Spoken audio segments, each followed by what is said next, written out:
नमस्कार, मेरे हिंदी साहित्य चैनल पर आपका एक बार फिर स्वागत है। मैं विनीता द्विवेदी आज कक्षा 9वीं के स्पर्श भाग 1 से काव्यखंड की एक कविता एक फूल की चाह लेकर आई हूँ। चलिए इसका अध्ययन करते हैं। सबसे पहले कवि परिचय को देख लें। इस कविता के रचयिता श्री सियाराम शरण गुप्त जी हैं। इनका जन्म सन 4 सितंबर 1825 झांसी में उत्तर प्रदेश में हुआ। इनकी मृत्यु 9 मार्च 1963 उत्तर प्रदेश में। इनकी भाषा ब्रज भाषा। ये अवधी, राजस्थानी, उर्दू और फारसी भाषाओं का भी प्रयोग करते थे। इनकी कृतियाँ मौर्य विजय, आर्द्रा, पाथेय, मृण्मयी, उन्मुक्त, मात्योत्सर्ग, दूरबादल, नकुल। आगे चलिए, अब कविता पर आ गए। अर्थ सहित आपको व्याख्या मिलेगी। उद्वेलित कर अश्रु राशियां, हृदय चिंताएं धधका कर, महामारी प्रचंड हो फैल रही थी इधर उधर। क्षीण कंठ मृत वत्साओं का करुण रुदन, दूरतांत नितांत भरे हुए था निज कृश रव में हाहाकार अपार अशांत। अर्थात कवि ने एक फूल की चाह कविता में उस वक्त फैली हुई महामारी के बारे में बताया है।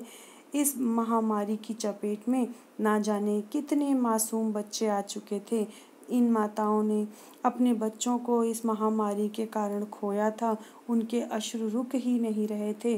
रोते रोते उनकी आवाज़ कमज़ोर पड़ चुकी थी, पर उस कमज़ोर पड़ चुकी करुणा के भरे स्वर में भी अपार अशांति सुनाई दे रही थी।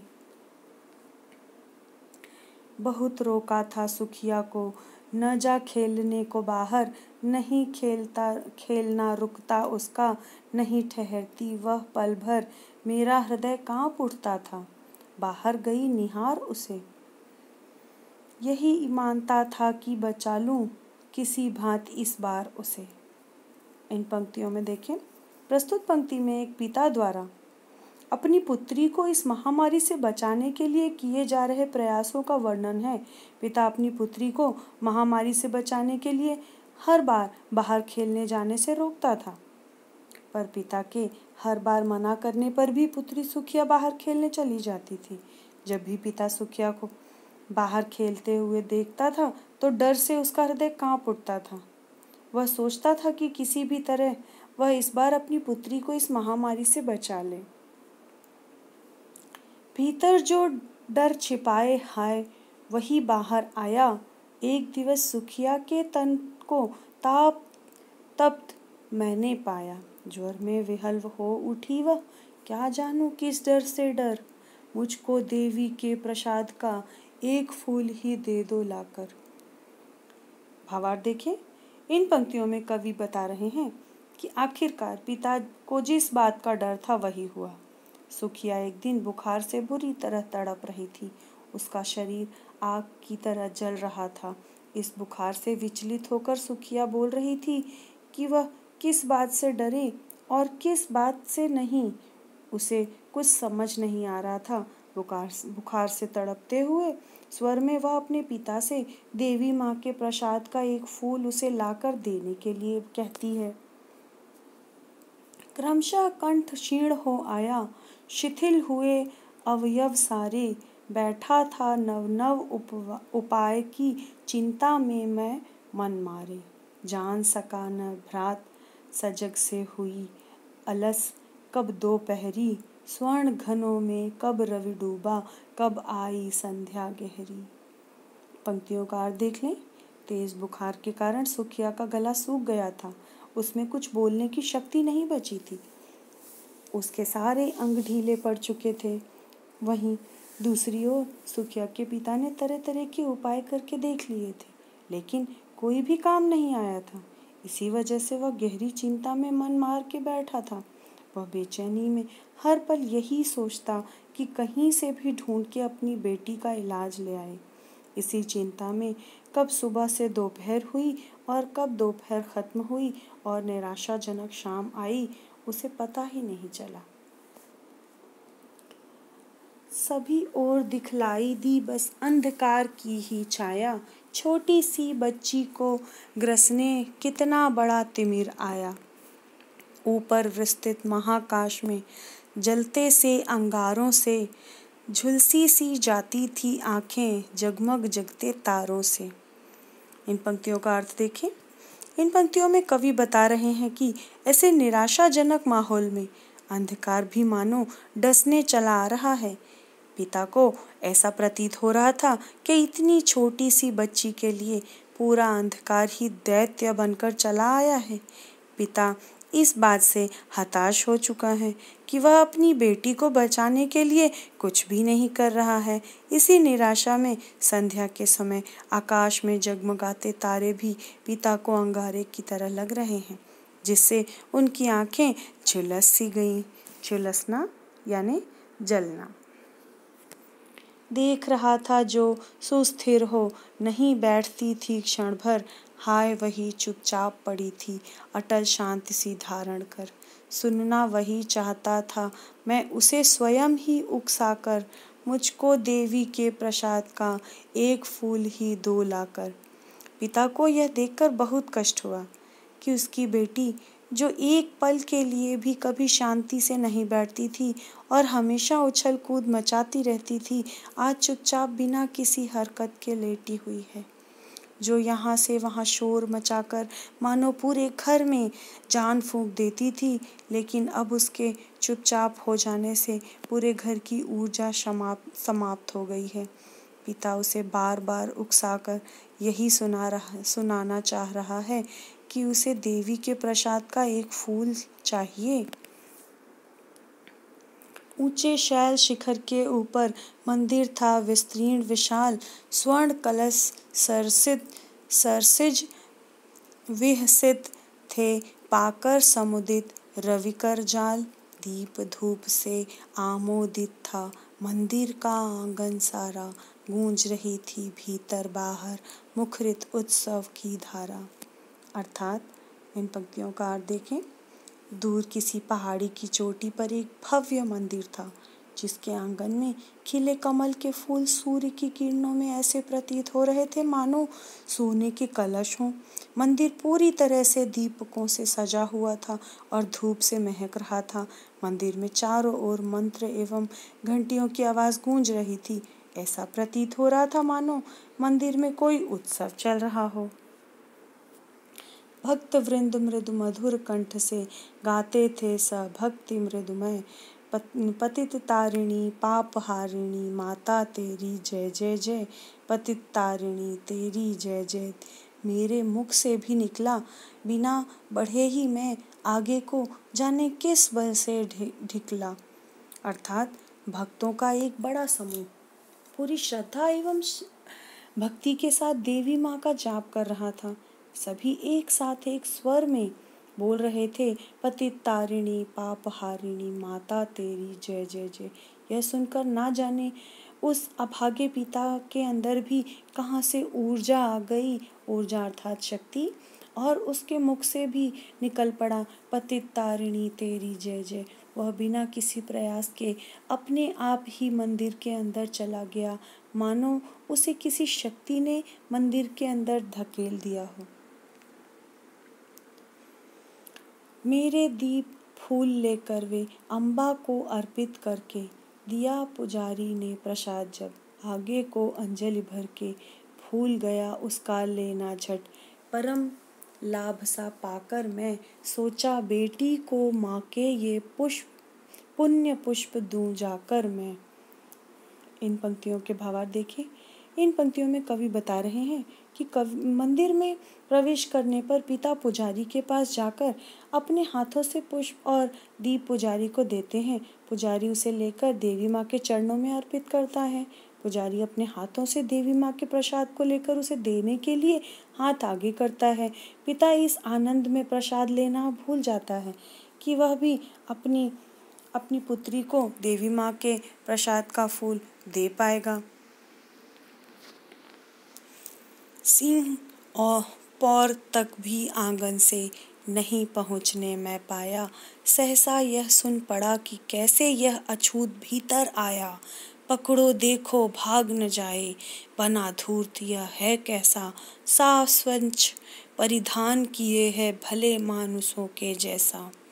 अर्थात सुखिया का पिता अभी आंगन तक ही नहीं पहुंचा था कि अचानक पीछे से आवाज आई, अरे यह अछूत मंदिर में कैसे घुस गया?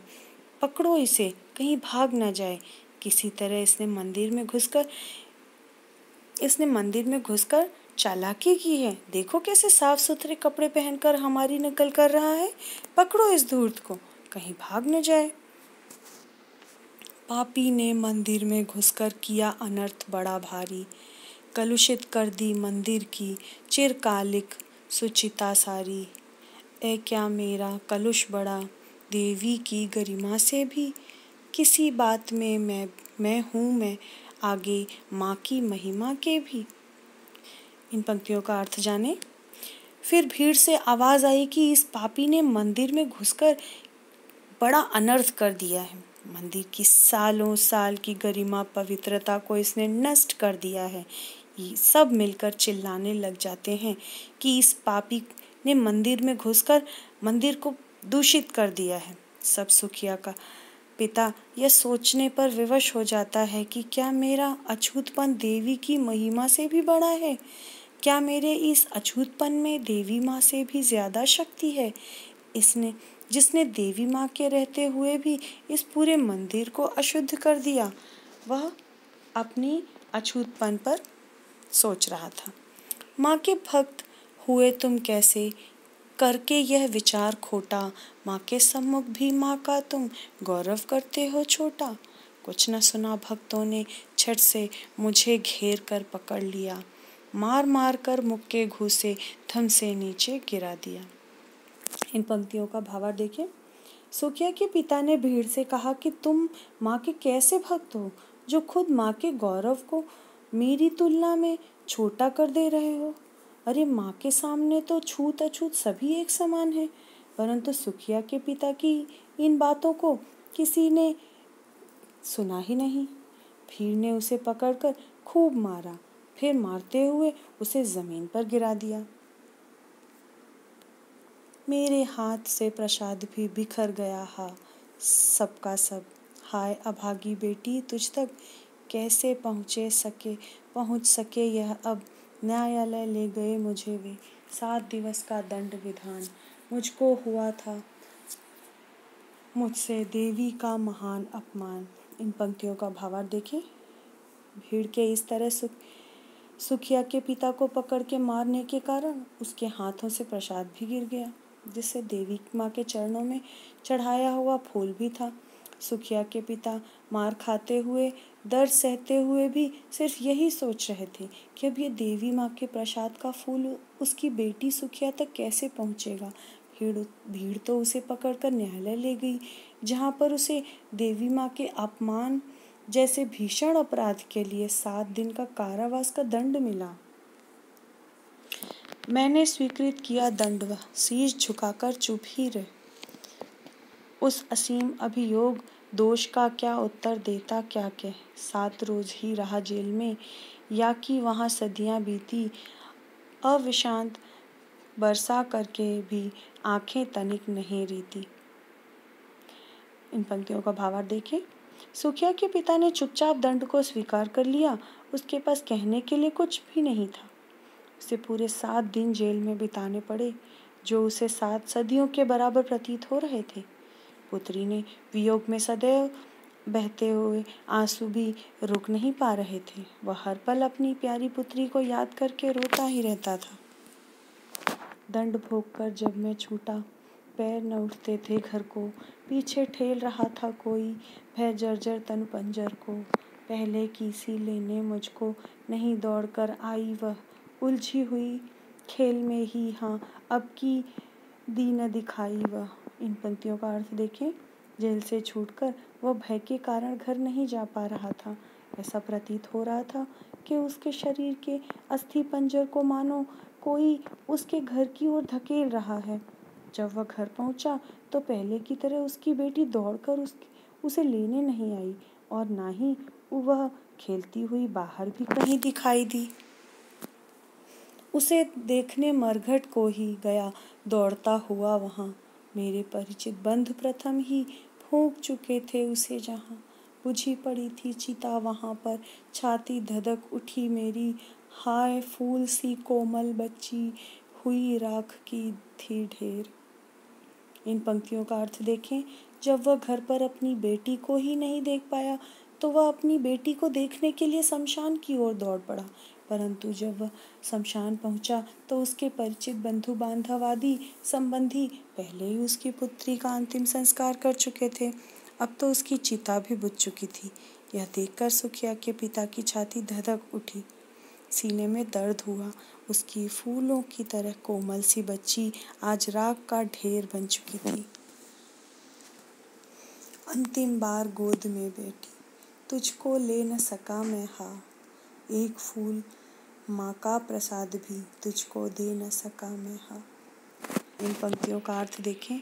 अंत में सुखिया के पिता के मन में बस यही मलाल शेष रह बचता है कि वह अपनी पुत्री को अंतिम बार गोद में नहीं ले पाया।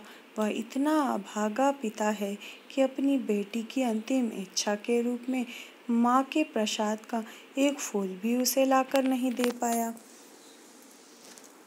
इन पंक्तियों के साथ ही हमारा पाठ समाप्त हुआ। आपको यह वीडियो कैसा लगा मुझे कमेंट बॉक्स में बताइएगा। मेरी वीडियो को लाइक करिएगा, अपने मित्रों को शेयर करिएगा और इसे सब्सक्राइब करना बिल्कुल मत भूलिएगा। और चैनल के प्लेलिस्ट में जाकर आपको मेरे चैनल की प्लेलिस्ट में आपको हिंदी व्याकरण, रचनाखंड एवं कई सारी कविताओं की व्याख्याएं मिल जाएंगी।